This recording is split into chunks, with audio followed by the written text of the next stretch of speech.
What's up YouTube, Dale here from Zephyr, and today I am bringing you an update to insects. Now that's right, insects got some really cool support from Rage of the Abyss, and I'm not officially calling this a Battle Wasp build because it is just literally an insect pile. It's crazy how good some of the new cards are, and mainly they are of course Battle Wasps, but then there are some additional insect monsters that really help this deck out, and some really kind of cool new spells that really give them a lot more consistency and allow you to produce a huge amount of gas for the deck that just allow you to swarm your opponent with insects. It's really good, really kind of cool, really powerful, and it's definitely a fun deck to try and look at, and you can build it relatively cheaply as well, as most of the cards have been reprinted, and the expensive cards along the line of the Ragnarikers can actually be subbed out for other cards as well. So with all of that out of the way, please smash that like button, hit that notification bell, and subscribe so you don't miss out on any more upcoming content. Diving headfirst into the profile, we're going to be starting off with the Battle Wasp monsters. So you're going to start off with 3 of the brand new Rapier, the Onslaught. So if you control no face-up monsters or you only control face-up insects, you get to discard 1 other insect monster to place a Battle Wasp Wind from your deck face-up into the spell and trap zone. Now the benefit of Battle Wasp Wind, as a lot of people have been saying, is basically like Black Whirlwind. So twice per turn, if a Battle Wasp monster or monsters is normal or special to your field except during the damage step, you get to target one of them and then add a Battle Wasp monster with less attack than that monster from your deck to the hand. Once per turn, you can target 1 insect monster you control with a level. This turn, it can also be treated as a tuner if used for the synchro material. You can only activate 1 Battle Wasp Wind per turn. Now it's very important, that little clause there that says activate, because the Rapier Onslaught places it face up, it doesn't activate it. So there is part of way through the combo and through the place, you return the Battle Wasp Wind to the hand, and then you activate it again. And because it's not a hard once per turn to keep searching those times, it's only twice per turn per copy, so that when you bounce it back and then activate it as your 1 activation, you get to do it all again. On top of that as well, you have a secondary effect off of the back of the Onslaught. So this one as well, you get to place it face out into your spell and trap zone, and then you get to special summon this card from the hand, but you cannot special summon monsters from the extra deck for the rest of the turn except insect, which is absolutely fine because that's only what you're going to be doing anyway. You can banish this card from the graveyard, then reduce the level of 1 insect monster you control by 1. You can only use each effect once per turn, so the idea is technically a free extender that works its way into the wind, and the wind is just going to give you more consistency to get into your main Battle Wasp starter in the form of Sting the Poison. So if normal or special, you get to add a Battle Wasp monster from the deck to the hand, except itself. Quick effect, tribute 1 other insect monster, then target an effect monster your opponent controls, negate its effects until the end of the turn. Only use each effect once per turn. And then the cards you're going to want to search over the back of your Battle Wasp Wind will be your extenders. 1, Pin the Bullseye, which is actually a time con winner, because if you control an insect monster, you get to special this card from the hand, and then during your main phase, you get to inflict 200 damage to your opponent for each Battle Wasp Pin the Bullseye you control. So it will only be 1, but it's still 200 difference if you are having to go first in game 3 and there's only like a minute left on the clock, because trust me, this deck can combo for a while. You've then got the 1 Rapid Fire. So when this card is normal summon specifically, and you get additional normal summons throughout your plays as well, you get to target a level 3 or lower insect in the graveyard, special summon that monster in defense, and if its card in its owner's possession is destroyed by an opponent's card, you get to special summon a Battle Wasp monster from the hand or deck. Only use each effect once per turn. And then the final one is the Twin Bow, the Attacker. So during the main phase, you get to special summon this card from the hand, and you cannot special summon monsters for the extra deck for the rest of the turn except insects. You can only use each effect once per turn, and this card can make a second attack during each battle phase. So that's it for the Battle Wasp. This is the reason I'm not calling it a Battle Wasp deck, because it's only a small engine, and you play loads of little engines. We play like the Ragnarikers, we play the Bee Troopers, we play the Crawlers, so it is exactly that, an insect pile.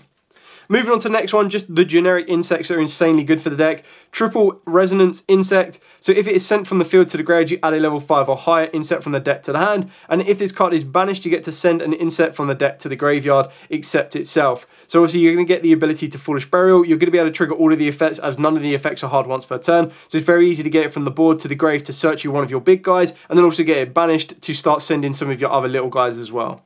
And then the next one we're playing, of course, is Goki Pole. So if it's sent to the graveyard, you get to add a level 4 insect from the deck to the hand. And then, if you added a normal monster, you can special summon it and then destroy 1 monster on the field. So it's just very easy to get this card from deck to grave during your turn and your opponent's turn, constantly giving you the ability to search out your starters, your follow-up, anything else you need. And then if you were to play a normal monster in this deck, which we currently don't, you'll get the additional benefit of destroying a card as well. You could arguably cut this down if you wanted to, as it's not heavily reliant and you don't really want to be seeing in your hand, but even if you do see it in the hand, you just need to get it sent to the graveyard, which you do play a lot of cards that just discard cards anyway to do so. Then for the B Troopers, we are playing 2 of the Scout Buggy. So you cannot special summon monsters except insects while it's on the board. Again, completely fine. If it is normal or special, you get to special summon a B Trooper Scout Buggy from the hand, deck, or graveyard. And the reason we're only playing 2 of this is because you summon it out throughout a combo, and then you get the second one anyway. And the idea is you're going to work your way into your Kincada King, which just sets you up another negate. So I think 2 is more than enough. I don't think you really need 3 because you don't need to see it in your hand. You've got a lot of cards that are going to do that for you. We've then got the 1 Scale Bomber. So if an insect is normal or special, you get to special summon this card from the hand. And then when a monster your opponent controls activates its effect, you get a quick effect to tribute an insect monster and destroy it. You can only use each effect once per turn. Then, of course, we are playing the 1 B Trooper Sting Lancer. I really like this card, even back when I was playing just B Troopers. This card I still think is really kind of cool. If this card is normal or special, you get to add a B Trooper spell or trap from the deck to the hand. So the cards you're going to want to be searching are, of course, going to be your B Trooper Descent. This is just your aggressive extender. So it lets you special on a B Trooper token, which is an Insect Earth level 3. And then if you control an insect monster with 3,000 or more attack, you can destroy 1 other spell or trap on the field. The track card you're going to want to search will, of course, be your B Trooper Fly and Sting. So this is when your opponent activates a monster effect while you control a B Trooper monster. You negate the activation, and if you do, destroy it. During your end phase, if it is in the graveyard and you control an insect with 3,000 or more attack, you can banish an insect from the graveyard and reset this card. You can only use 1 B Trooper Fly and Sting effect per turn, and only once that turn. The last B Trooper monster we are playing is the B Trooper Assault Roller. This is just a technical extender by banishing an insect from the graveyard. So you can only special summon it once per turn. It does gain 200 attack for each insect monster you control, except itself. And if it is destroyed by battle, you get to add a B Trooper monster from the deck to your hand, except itself. You can only use each effect once per turn. So the other is just a level 4 free extender B Trooper that you can get throughout all of your plays. For the Ragnarikers that you can cut if you want to, and you can pretty much make it cheaper because we're playing, this is the main one you want to be playing, is the Samurai Beetle as your insect, and then you also want to play your Ragnariker Wicked Butterfly. The seed is kind of optional. The reason that we play this is just another way to get hold of 2 more copies, so it can either search out these, or of course it can work you into a Bloom if you wanted to, or even the Hunting Dance, or of course the most recent Wisteria of Woes. So this one special summons itself as a normal monster, as a plant, and then it is also still treated as a trap. And if you control a Ragnarika Link monster, you get to banish up to 2 cards your opponent's graveyard. During the end phase, if it is in the graveyard, you shuffle 2 insects or plants or reptiles from the graveyard or banishment into the deck, and if you do, reset the card. Hunting Dance is target cards your opponent controls up to a number of different monster types amongst links you control that are insect, plants, or reptiles, and destroy them. And then, of course, Bloom lets your insect, plants, and reptile monsters gain 300 attack, and then all other monsters lose 300 attack and defense. And then during your main phase, you get to activate one of the effects. To add a Ragnarika monster from the deck to the hand to then discard a card, or special summon one of your Ragnarika monsters from the hand, grave, or banishment. So it's a very small 6-card engine. I would definitely advise you playing Hunting Dance, the Beetle, and the Wicked Butterfly. The Bloom, the Woe, and the Evil Seed is all entirely up to you. You can still play the Woe very easily. The only expensive ones will probably be Seed and Bloom, and even then they're probably like £8 to £10 a copy. Then on to the final monster kind of engines is basically just your generic insects, but we do play the crawler engine in the form of the 1 Soma and then 1 Spine and 1 Daedrite. Now the idea is you just need 2 crawler monsters that you're going to summon off the back of the Soma. So this lets you target a face-on monster you control and then special summon this card from the hand, and if you do, you change the target monster to face-down defense position. It cannot change its battle position for the rest of the turn, and then during your main phase you can reduce this card's level by 2 or 4, and if you do, special on crawler monsters with different names from your hand, deck, or graveyard whose total levels equal the amount you reduced in face-up or face-down defense position. So the idea is you get to summon out a Spine and a Daedrite from either the grave, the hand, or the deck. The idea is you're just getting 2 more insects on the board. You could play a rank 2 if you wanted to, but the idea is that the reason I chose these 2 is because they both have fairly decent flip effects. So the flip effect, if I do hard open these and have to set them, very rare that would even be the case, but the idea is you flip, you target a monster on the field and destroy it, you flip, you send a monster from the deck to the grave. Entirely up to you what you want to play. The idea is you want to bury these, you want to search out the Soma off of the back of your Resonance insect, summon down the Soma as an extender, and then this basically turns a 1 extender into a 3 extender because you'll go 1, 2, and 3. The one that I don't currently own right now is a Praying Mantis. This one actually came out in Battles of Legend last year, but this one you're only really going to be using its graveyard effect. That during the main phase, sorry, not during the main phase, just in general, you get to special summon this, banish this card from the graveyard to special summon a Baby Mantis token. So it's basically just one of them ways that you can send this from deck to the graveyard, banish it from the graveyard, spawn a token, and that just acts as another extender. Then the more recent ones we've got as additional extensions as well, which is where the gas levels are coming into play, is you've got the 1 Supply Soldier of the Indestructible Insects. So when an insect monster's effect is activated, you get a quick effect to special summon this card from the hand. And if you activated this effect in response to your opponent's effect activation, keep in mind you can play cards that turn your opponent's monsters into insects, which is where you're going to get the secondary effect from it. You get to special summon this card, and then you also get to negate the effects. You can't special summon from the extra deck except insects, and then during your main phase you get to fusion summon one insect fusion monster from your extra deck using monsters from your hand or field as material. So the idea is you're going to work your way into one of the two, one B Trooper or the Heavy Cavalry, which we'll talk about when we get to the extra deck. Carrying on with the rest of the extenders, so for your bigger boss monster extenders, we are playing it the one Shielded Emperor of the Forest Crown. This just lets you banish 3 insects and or plants from the graveyard to summon itself down. Again, you can only special summon it once per turn. Your opponent cannot activate monster effects in response to your spell, trap, or card effects. So obviously, it can still respond to your monster's effects, just not your spells and traps. And then once per turn during the main phase, you get to destroy all face-up monsters on the field except insects and plants, but you cannot attack directly for the rest of the turn. So it can act as a bit of a board wipe, but the idea is it's just a 3400 boss monster you can utilize by banishing some cards from the graveyard.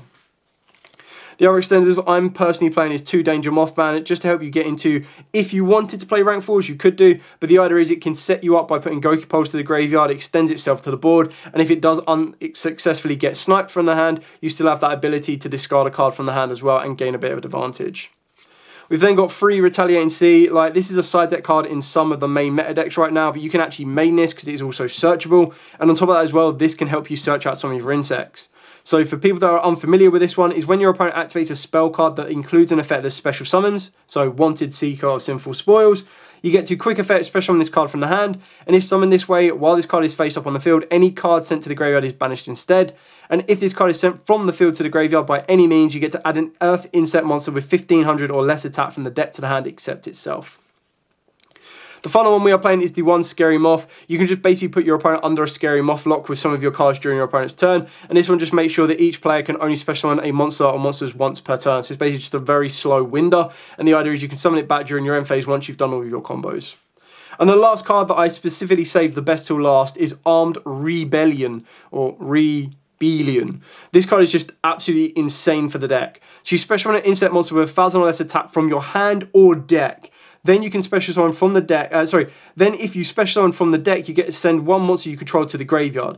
You cannot special summon monsters for the rest of the turn after this effect resolves except insects, and if a face-up insect, synchro monster or monsters you control is destroyed by battle or card effect, while this card is in the graveyard, you get to banish this card to add a summoning swarm from the deck to the hand. You can only activate it once per turn. Now obviously the idea is you're going to be able to activate this, and this just then continually acts as any extender to search you out, your extension of the attacker. It can get you hold of Sting the Poison. It can get you hold of Resonance Insect if you want to as well, as it's 1000, and also Goki Pole. So you could technically go, okay, cool, activate this, special on Goki Pole, send Goki Pole, trigger Goki Pole's effect. You can also go, cool, search Resonance Insect, go from there. So like, there's loads of different things that this card can do. It's absolutely insane starter for the deck. And the idea is that if you get to send a different insect, that's just where you combo this off with another insect like Goki Pole. Like Goki Pole is going to give you the best advantage because you activate this, you special summon out something like your Sting the Poison. You send the Goki Pole triggers the search, so does Sting. The Sting will search you out your Onslaught extends. You just have so much play building off the back of this that the consistency is absolutely wild for this deck. So that's it for the entire main deck. It is a 45 card deck. I haven't really decided which 5 cards I want to cut, but honestly I think I could probably cut some of the extenders and then just go for a full on 40. But I feel you kind of want to bury some of the bricks as well, because the trap cards you don't really want to hard open more times than not. Moving on to the extra deck, we play one of the brand new Battle Wasp Grand Bastion, the Revolution. So this one is, I believe, a level 12 synchro. It can't be destroyed by card effects. Insect synchro monsters you control gain 200 attack for each of your banished insect monsters. And if this card is banished, you get to special summon it. Then you can destroy cards your opponent controls up to the number of your banished insect monsters, non-target, and then inflict 500 damage to your opponent for each card destroyed. So the best thing about this is actually a way that you trigger this during your turn and your opponent's turn that can bring back and then just constantly pop the board, which is absolutely insane. And the way you can work into it is you do have card effects off of the back of stuff like the Menacing Mantis, which can turn it into a tuner, as well as obviously off of the winds as well. So the reason that the Mantis is in here is this one is generic level 8, but the idea is if it's synchro summoned, you get to send an insect and or plant monsters from the deck to the graveyard up to the number of non-tuners used for a synchro summon. More times than not, it's probably only ever going to be 1. And then on top of that as well, if you control this synchro summon card, you get to target an insect or plant you control, and you get to treat it as a tuner until the end of the turn. You can only use each effect once per turn. And then the other insanely good card that we received from this one is the Battle Wasp Ceremonial Bow. So this one specifically requires an insect tuner, and it is a level 6. But if it is synchro summoned, you can treat it as a tuner. Keep in mind, it's very important that it's optional to treat as a tuner, as you will get to a point where you have multiple tuners on the board, and you actually don't want to make this a tuner more times than not. The benefit of this one is you can return one continuous spell you control, that's the winds, back to the hand, and then you get to normal summon a Battle Wasp monster, basically in addition to your normal summoner set during the main phase. In addition to your normal summoner set. And then if this card is sent to the graveyard as synchro material, you get to inflict 100 damage to your opponent for each of your banished Battle Wasp monsters. Now, it's very rare that you're actually going to have Battle Wasp monsters banished by that point, but the idea is that being able to get that additional normal summon, especially when you've gone something like your Armed Rebellion, and then you've been able to get into... So the idea is you go from your Armed Rebellion, you go into Sting the Poison, you'll obviously have a insect to discard off of the back of the Armed Rebellion, because you can get the Sting from the deck. Sting would search you out your Onslaught. Onslaught will then be able to use this effect to summon itself and get you the Battle Wasp Wind, and then you can work your way in from there.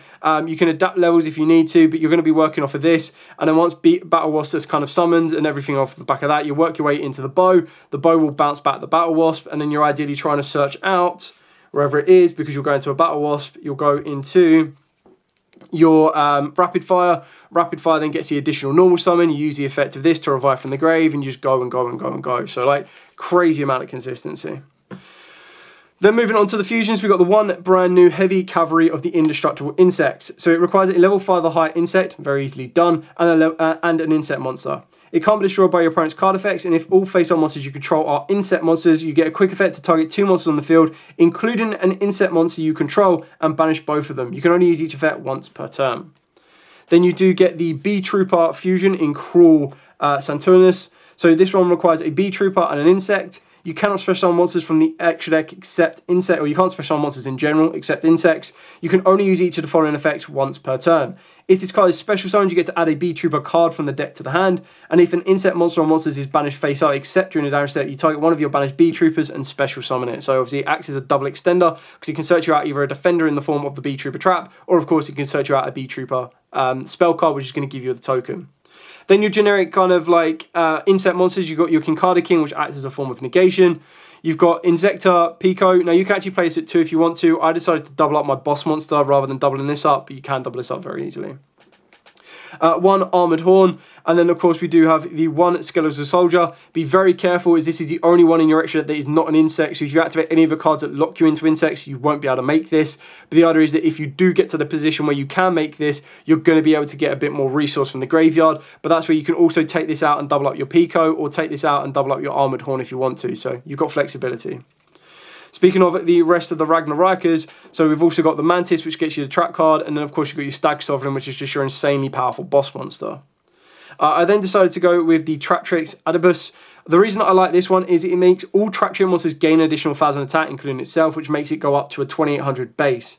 On top of that as well, obviously while you have a normal trap card in your graveyard, and then once per turn you get to target face-up cards your opponent controls up to the number of insects or plant monsters you control, negate their effects until the end of the turn, and then you get to apply the following effect. Banish a normal trap card from the graveyard, and if you do, destroy one of those targeted face-up cards. Now, keeping in mind, you don't play many normal trap cards. I think you only play like one. Don't even play one.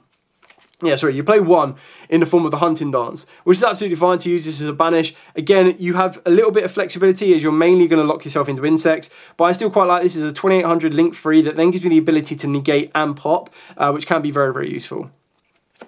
We've got the one at Papillon. Now, this one I'm still a little bit confused about, because from my understanding is it gains 200 attack for each counter on it. You can only use one of the following effects once per turn, and only once that turn. So if it is link summoned, you can either place a counter on it for each insect used for its material, probably going to be free, or you get a quick effect to remove counters from this card to special summon a level 4 or lower insect. Now the issue is, you have to do the first one before you can do the second one, which means this card has to survive a turn, which is always going to be a little bit tricky.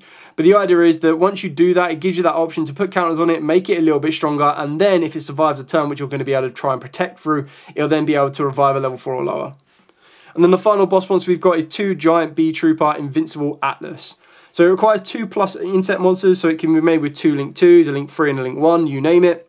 So while this card, Link Summon card, has 3000 or less attack, your opponent cannot target this card with effects. Also, it cannot be destroyed by your opponent's card effects. You cannot special summon monsters except insects. You get to tribute an insect monster, then activate one of these effects. Special summon a Bee Trooper monster from your deck, and this card gains 2000 attack until the end of the turn. So you can turn it into an insanely powerful 5k boss monster, or you get to tribute it off, and then that's when you're going to be able to get access into... So you'll basically trade it off. Once you've used the effect of all your lower Link monsters, you trade it off into 2 of these Scout Buggies, and then you can overlay the Scout Buggies and turn these into the Kincada King. So that's where your defense is going to come from as well. So that's pretty much it for the entire profile. There's a little bit of flexibility in it, but the idea is it's kind of a mono-type deck, and what I mean by that is it's only going to lock itself into insects. Now, before you all run to the hills and go, well, this loses to Nibiru, yeah, unfortunately it does. If your opponent is inexperienced with this deck and they drop it early, they can play through it. The issue is that if your opponent is smart enough and they have Nibiru, they'll just go, I'll wait, and then you go, cool, end my turn, and they'll go, all right, Nibiru. So really the only time that it ever becomes a bit of an issue, or that Nibiru, like, because the deck just has a lot of gas, you have to treat this deck in a very reserved kind of manner. And what I mean by that is you need to get to a point where you're like, okay, I think I've got enough on the board. I don't think I need to go any further. And that's when you go, right, I can hold back the resource. If I get Nibiru'd, I can continue to play. And if I don't get Nibiru'd, it's fine. My board is still strong enough as it is. So you kind of really need to keep that in mind, because if you do just get nibbed in the end phase and you've put everything on the board, your counter trap will be useless because you need to try a Bee Trooper unless you can revive it. Your hunting dance can be a little bit useless if you can't get an insect, plant, or reptile back onto the board. But then, of course, keep in mind as well, some of your Link monsters can actually revive themselves. So there's a lot of stuff that you need to know. There's a lot of stuff that your opponent needs to not know. And that's how you can kind of play through that. But there's no way to out and out negate it as of yet. Because specifically Kincada King is only on the field as well. So it can't stop the hand. So unless you are that desperately worried about Nibiru, you can probably play cross out. But I think the deck at 45, you're just better off going all gas. And then going, you know what? I've done what I need to. I haven't used any of my Ragnarikers in the graveyard. I'll leave them there for now. And if my opponent Nibiru's me, I can now start bringing them back. And then because I control insects, I can just continue to span the board. So you've got to be a little bit careful on this one, a little bit clever on this one as well. But the deck is still very, very powerful, very, very fun. I think a lot of people are experimenting with this deck right now, and I think it's definitely a fun deck to be playing around with. I do just feel the little bit disappointed in the fact that it is just Omni-types. And when you look at Omni-types, I'm talking about decks that are either only play Synchros, kind of like Branded, they only play Fusions, a deck that just doesn't have an Omni-negate like Heroes that will just end their board, and then they just need to find ways that they can continue to play through a Nibiru rather than stopping a Nibiru, and that's exactly what insects can do. But the deck is still very, very fun, very, very powerful, and relatively budget to put together if you can kind of find a build that works for you. Anyway, thank you so much for watching. Don't forget to like, comment, subscribe, share. Any questions at all, by all means, comments down below. I'll be more than happy to answer them for you. For now, as absolutely always, stay safe, and of course, happy dueling.